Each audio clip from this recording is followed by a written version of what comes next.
Namo Myoho Renge Kyo. I hope this video finds you well, feeling well today.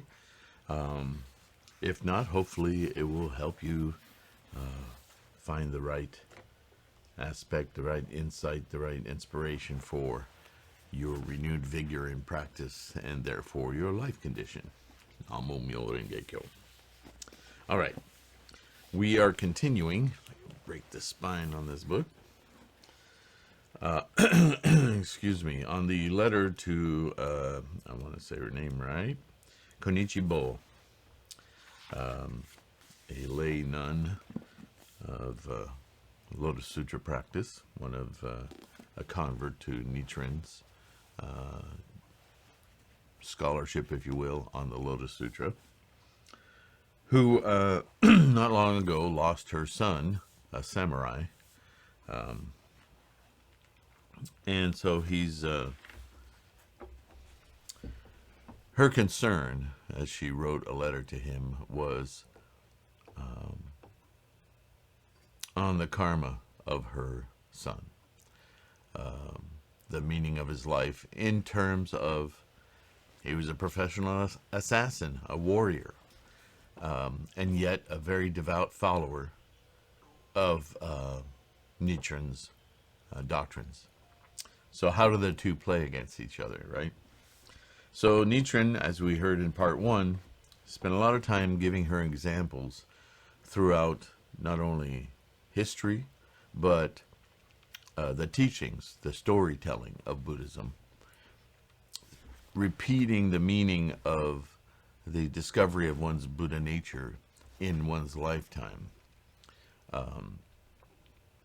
Many people are not born into Myoho Renge Kyo, per se, the practice of Myoho Renge Kyo. And so everyone really enters this practice after living one's momentum, one's karmic reality for some time. So we all have regrets. We all have things we've done that we're not particularly proud of or even outright ashamed of. From small to large.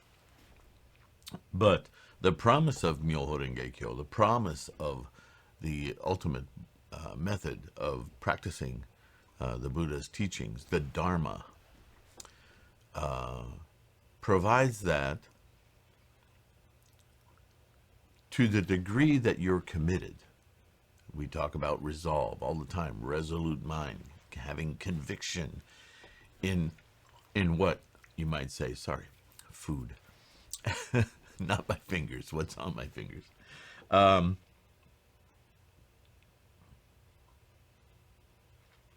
The promise is that we all already have a clear mind of Buddha wisdom, that Buddhahood is innate. Man, I don't know what I got all over me, but you know, that all that's required really is to be disillusioned. Did I say that wrong? To discard our delusions, because they're in the way of our seeing clearly the process of life and that deep awareness that makes us calm, joyful, and compassionate. Because when you understand the whole picture, the process of life, there are no more shocks.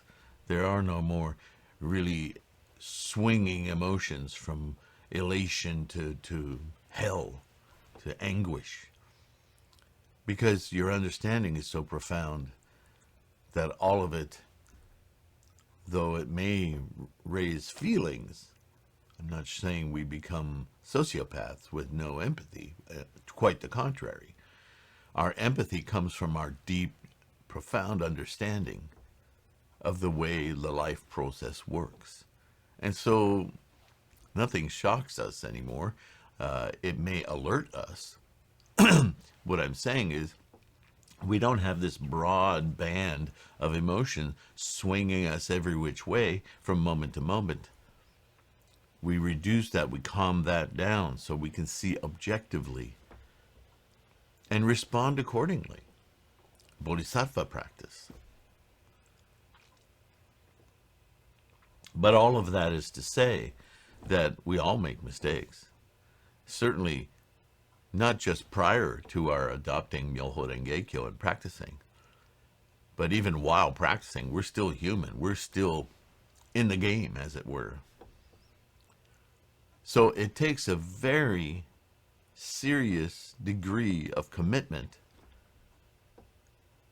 to re-steer, to influence the course of our lower world's momentum, to the point where we not only shift course, but we influence the course from whence it came in a positive manner. Kind of a karmic time machine, if you will. Really, truly. Only through Myoho Renge-kyo, the only extant teaching that demonstrates how we can do that. So Nichiren is reminding this grieving mother that although your son did some heinous things, murdered, took lives at the behest of his Lord, his ruler, his owner, if you will,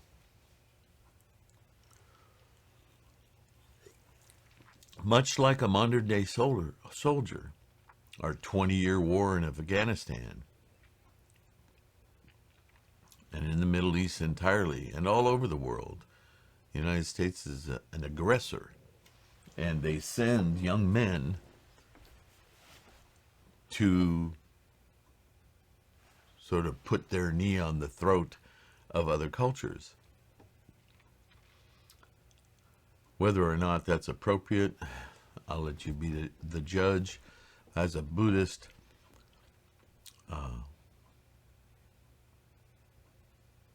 I live very strictly by the rule that violence begets violence, but I also understand balance. We are in samsara.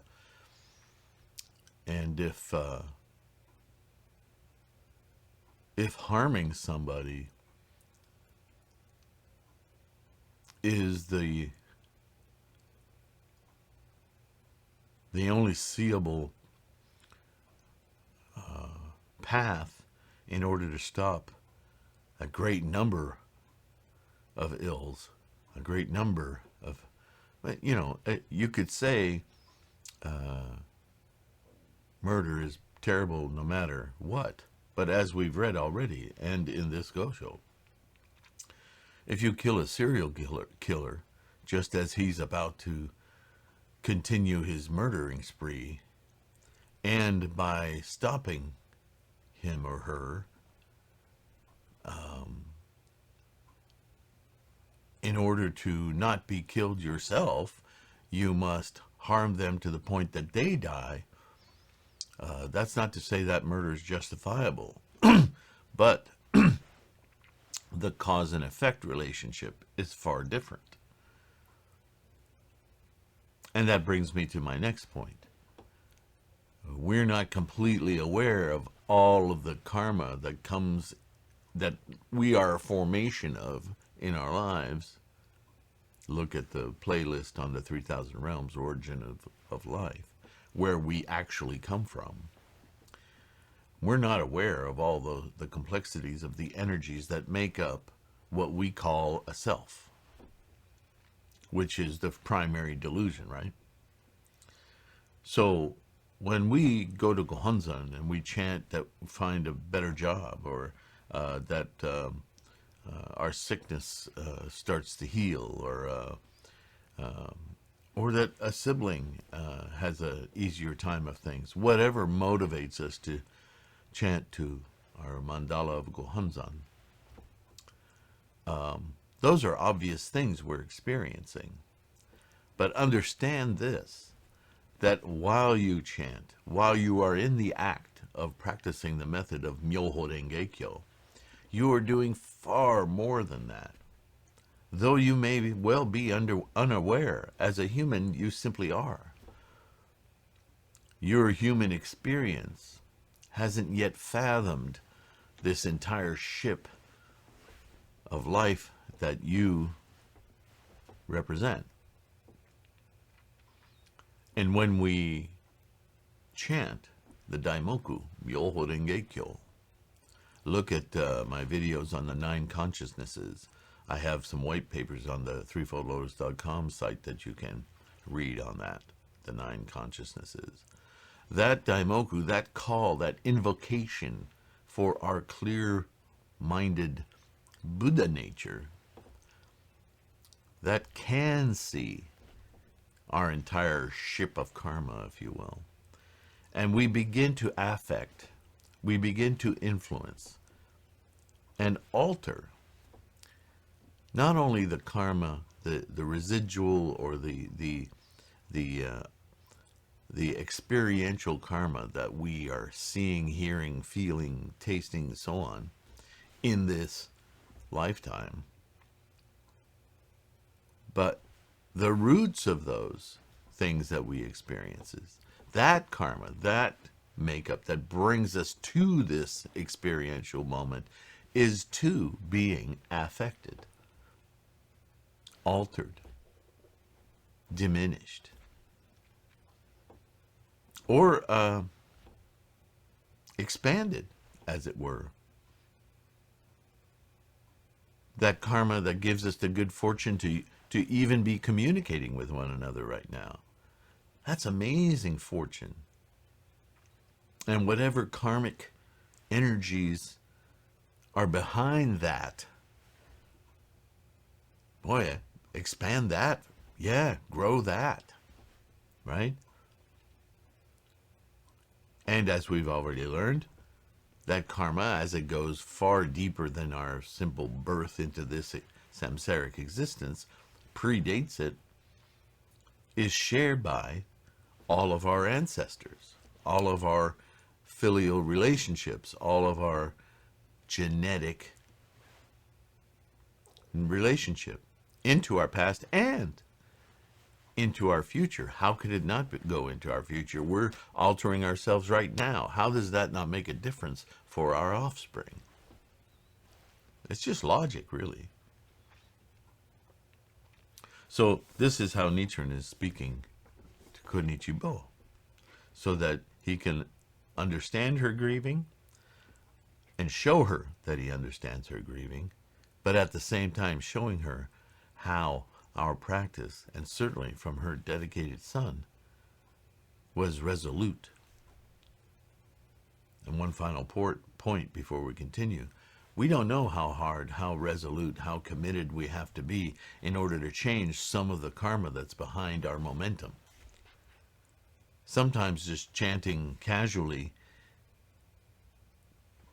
will suffice for us to feel a difference, to notice that, wow, things are different. That doesn't mean they can't slide back, because it depends on how deeply you affect your karma. But the thing is, if you do feel something, then you have what we call actual proof. That's a big motivator, isn't it? Right? If you want to be stronger and you drink and eat certain kinds of food, and within a week you see how much muscle mass or quickness that you're developing, alertness, then you want to keep doing it. Right? If you're trying to lose weight and you've tried everything, but you're trying something and it works a little slower, maybe it's keto, maybe it's something else, and you see demonstrable change,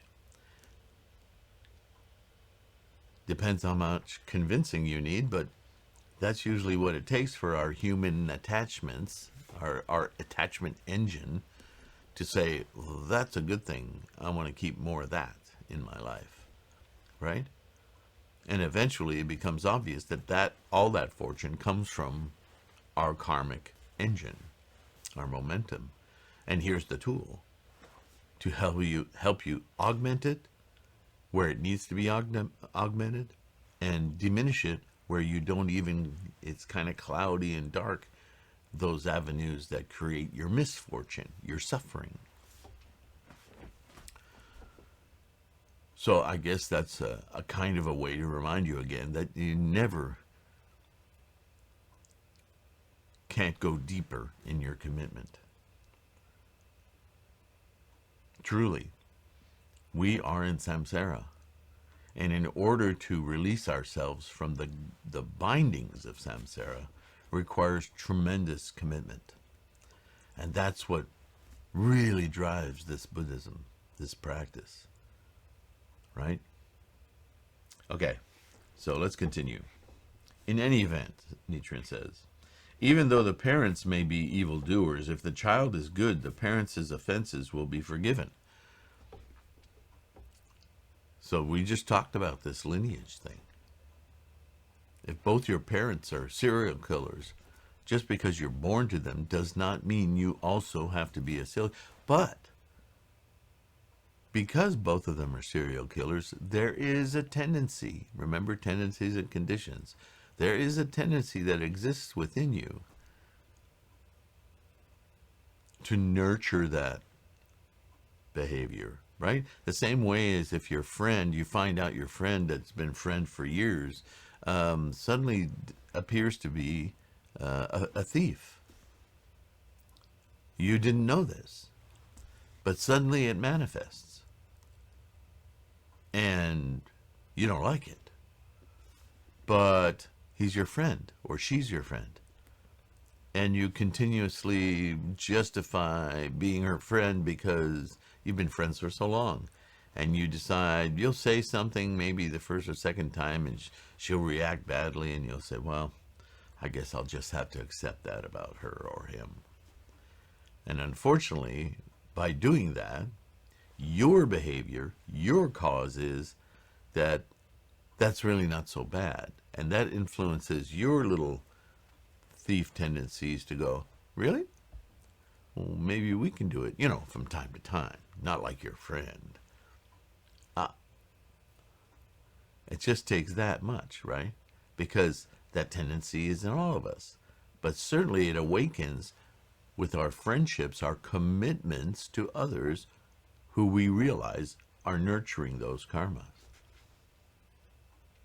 This is why Nichiren says the greatest enemy is your best friend.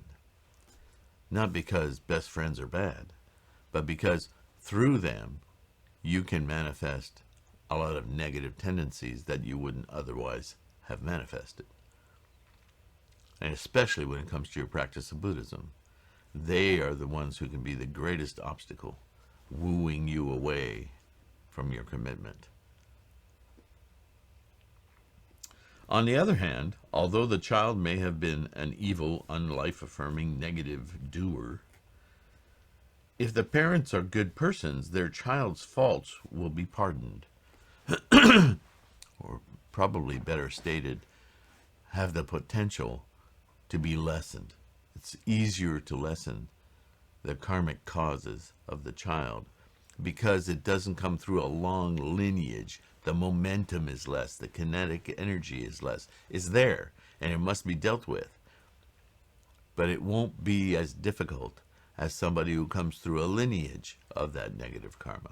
Does that make sense? Hence, he continues, even though your late son Yashiro committed evil, remember, samurai murderer, if you, the mother who gave birth to him, grieve for him and offer meditations for him day and night in the presence of Shakyamuni Buddha, in other words, Daimoku Gohanzan, how could he not be saved? Moreover, because he believed in the Lotus Sutra, he may have become the one who will lead his parents to Buddhahood. You understand that we've already talked a lot about this ancestral connection, right?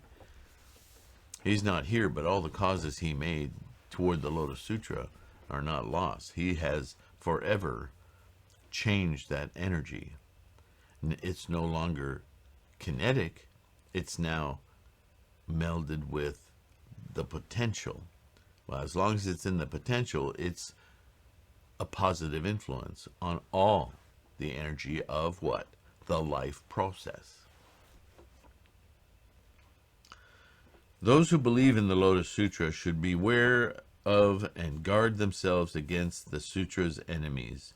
You should know that the Nembutsu monks, the observers of the precepts, and the teachers of the True Word School, in fact, all those who refuse to chant Namo Myoho Renge Kyo, are the enemies of the Lotus Sutra, no matter how earnestly they may read it. If you do not know your enemies, you will be deceived by them.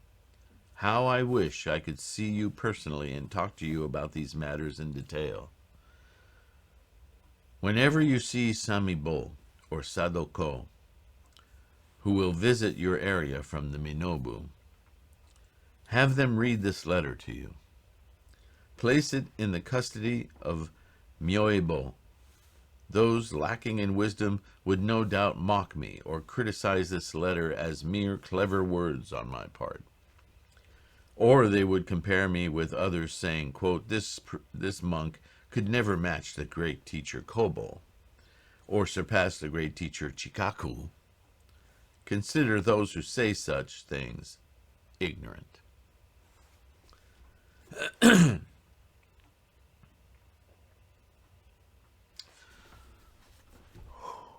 So many things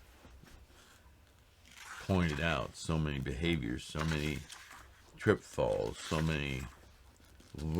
much wisdom in that sutra, in that Gosho, I mean.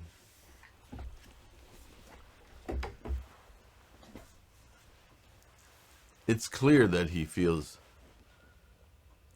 a very strong kinship with this woman, simply because he was born in the same area. And, you know, unlike today where we hop on a plane and we move our whole family to another country, people were pretty set in their geographic locations, their cultural realities as a result, their community, right?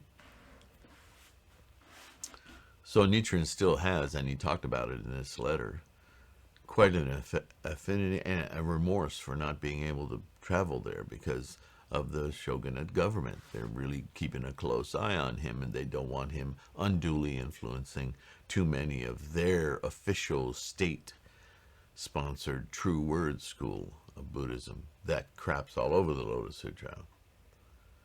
Nichiren wants to correct that. No. It's the Lotus Sutra. You people, because you're diminishing the Lotus Sutra, even though you may even read it, as he's saying, and look like you're knowledgeable, you're working against it. And that's what we mean here when we say enemies of the Lotus Sutra. We're not talking about armed to the teeth SWAT forces that are, although one could say with the samurai state and the ruling class of the shogunate, is very much like the enemies of the Lotus Sutra are SWAT teams for the opposition. That's not the whole picture, but it's certainly part of it. But he's also talking about people who you know, who are your neighbors and friends, who are steadfast loyalists, if you will, of the current government, and with it, of course, the philosophy, the school of Buddhism that they promote. And they will look upon you as, well, you're not like me, so you're wrong, right? Human beings. You must be wrong because I know I'm right, right? And if you make the same declaration back, they just laugh at you. Again, it comes down to your commitment to your own enlightenment and your experience. Because if you don't have enough experience, in other words, if you feel nothing, if you don't observe anything, the first thing you have to ask yourself is, are you really trying? Or are you just playing a game? Are you really dedicated? Are you really committed? Do you even believe that with there is no amount of a commitment that will make Buddhahood happen in your lifetime? That's just folly. I'll do it. I'll try it. You know, It's like the person who's on the Diet Coke diet but eats 14 burgers a day. I'm not saying burgers are bad. I'm just saying calories do matter. And cakes and flour and grains and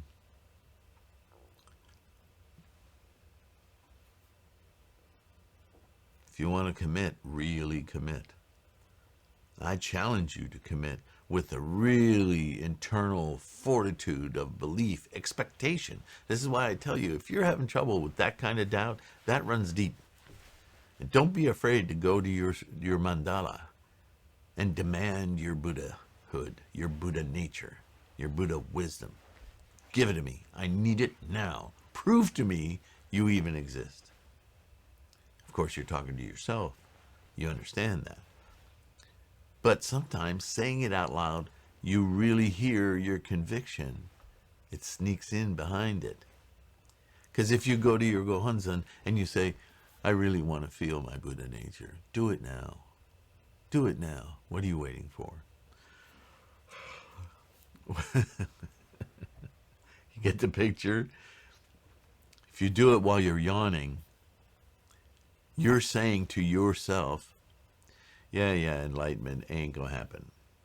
See, that kind of conviction isn't going to get you far. You may yet experience it in spite of that. Because that's how immediate this practice is.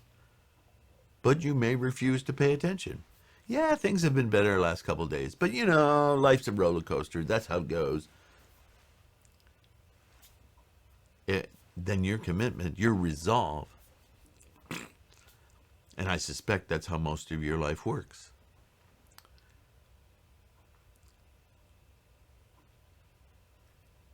I had a teacher many decades ago who used to say, treat this Lotus Sutra of Buddhism, this teaching, this Myoho Renge Kyo, treat it like a college class. Now, many of us don't get to go to college, but you get the idea. Because in college, unlike high school, you can choose your area of inquisition. And that doesn't mean that you have to stay the course. Just because you take a class in art appreciation, it doesn't mean that now your future is working in galleries or auction houses or whatever. No, that's the beauty of college. Take an art history class. Take an art appreciation class. And learn something. But at the end of it, you may go, well, now I know that, but it doesn't really appeal to me. Let me go look at applied mathematics or engineering or architecture or whatever, underwater basket weaving. Until you find the thing that really inspires you. That's what college is about, right? So he said, treat this like a college class. A semester is generally about 3 to 4 months.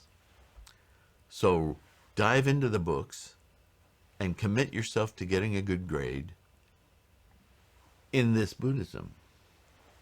Just like a class. I mean, really commit yourself, though, like you would a class in college. Because you're picking it. So why not get the most out of it, right? And if at the end of 3 or 4 months, give yourself a date. If you don't look back and go, wow,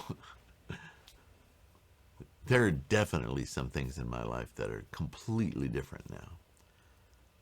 I'm still living my life. I'm still a lunkhead when it comes to this. But you know, that's changed. People look at me different. Or different people are coming into my life, and people that I used to have around me no longer are around me. It's interesting. It's like the world has edited itself for me, like I'm an icebreaker going through the Arctic Ocean, and the ocean is moving for me. That's fascinating, right? That's actual proof. That's the kind of experiential practice that will deepen your level of commitment.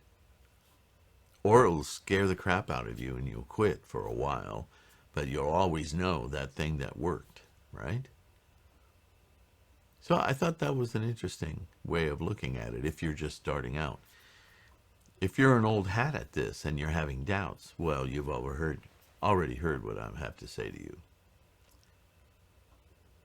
And you too can re-begin with the kind of vigor of taking a college class to see, let me give this another shot for 3 or 4 months.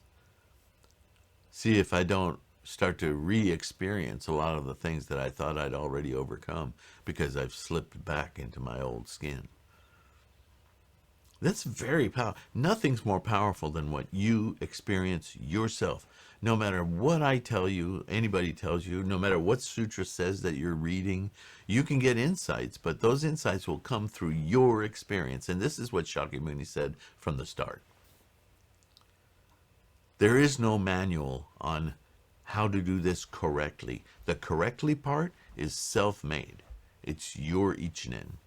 So only through your effort do you achieve anything in this Buddhism, or at least the profundity of it. You affect that. Only you. All right. So with that thought, that ends this Go Show letter to Konichi-bo about her son and her mother-in-law. Okay. I will let you go. Please give these words some thought. I'm sure you'll find your own aha moments in them, your own insights. Use them. Take them to this appeal to your Gohonzon, your enlightened nature, your Buddha wisdom. Use this mandala. It's the ultimate tool to help you get there quickly, immediately. The only thing that gets modulated is the depth of your resolve. And so I encourage you, dig deep. Namo Myoho Renge Kyo.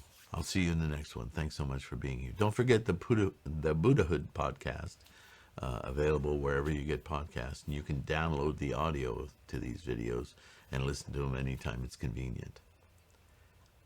I'm assuming they're of help for you if you're here, and I'm deeply appreciative of the opportunity to be able to do that for myself and for you.